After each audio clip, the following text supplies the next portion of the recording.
Hey friends, this is Kelly Calabrese, and today I wanted to talk to you about giving you permission to be depressed. Now, that might sound crazy, it might sound weird. Depression does not sound like a good thing. Why in the world would I say that? Stick with me. So, 2.5 years ago, when I was at the bottom, really emptied out in the season of absolute excruciating pain and unreasonable difficulty, I was doing whatever I could to be well. I mean, really just scrambling, obsessed to stop the pain in the most healthy way possible.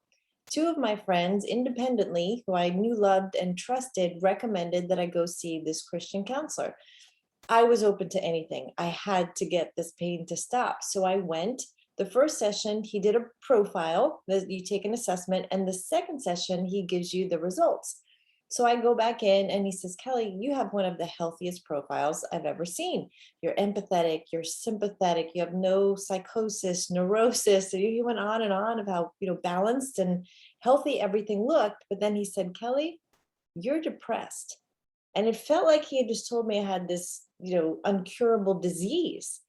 And I defensively and pridefully said, wait a minute, you don't know me. I'm the coach, I'm the encourager. Like, I can't be depressed.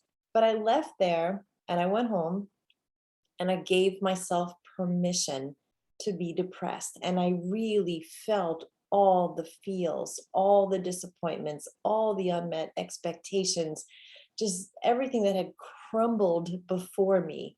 And it was about 10 days where I really just, I didn't completely lay on the couch, but I allowed myself to feel the pressing down of the season that I was in. In that time, I met a friend who had run a retreat that I went on, which was incredibly healing for me. And I told her about this diagnosis of depressed.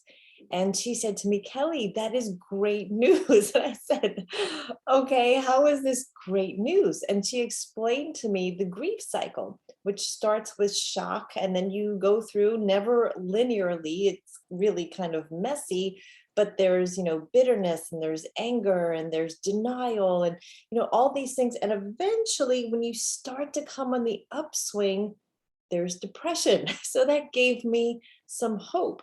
And after about those 10 days, I got up and I dusted myself off and I felt like, okay, I went through that. Not that I'll never be depressed again, not that there won't be a moment where I've just got some deep sadness, but I realized that it was situational depression. It was related to my situation. I had had unusual stress. I just was not able to adjust because my identity was completely wiped out from me. And it was a really traumatic series of events. It was sudden stress, a lot of stress. It was a major life change.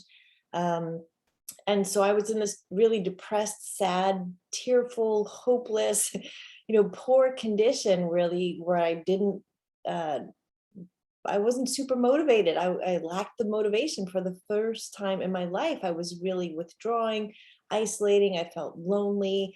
I won't go as far to say I had suicidal thoughts. I didn't, but I was just really, really overwhelmed. And when I was able to put it in perspective, of it had to do with the situation. This wasn't going to be for life. So I want to tell you, if you're denying yourself this part of the healing journey, this grief journey, give yourself permission. However, don't stay there. Don't get stopped there. Don't get stuck there. It is meant to be for a moment, for a season, not forever. And yes, there's some things you can do to help yourself. Get around wise people, go for counseling, get around people who encourage you, journal, meditate, get out in nature, exercise, eat healthy, get on medication if you need to. Even some supplements can be helpful, but don't stay there. Don't try and skip it. Don't try and, I'm going to muscle through this. I'm just going to put on a smile. You can't fool your spirit, mind, and body. It's a deep grieving that you need to feel, and that is part of it. So I just want to allow you, give yourself permission. If you've been fighting it and trying to muscle through it, feel through it. Just don't stay there. Get help. And also, I want to invite you, if you're a woman who has gone through any difficulty with a relationship breakup, separation, divorce, I have women in my group who have had multiple divorces. It's a place that you can come and be vulnerable. It's a place where we can be real. We can talk about the hard things. We can support and encourage each other. We can laugh and we can rebuild a fabulous bonus life again. So if you go to Facebook, the group is called Intentionally Fabulous.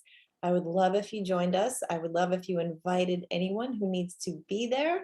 And I'd love to know any comments below about how you're feeling in this season, and if you've been depressed, or any encouragement that you can share for someone else.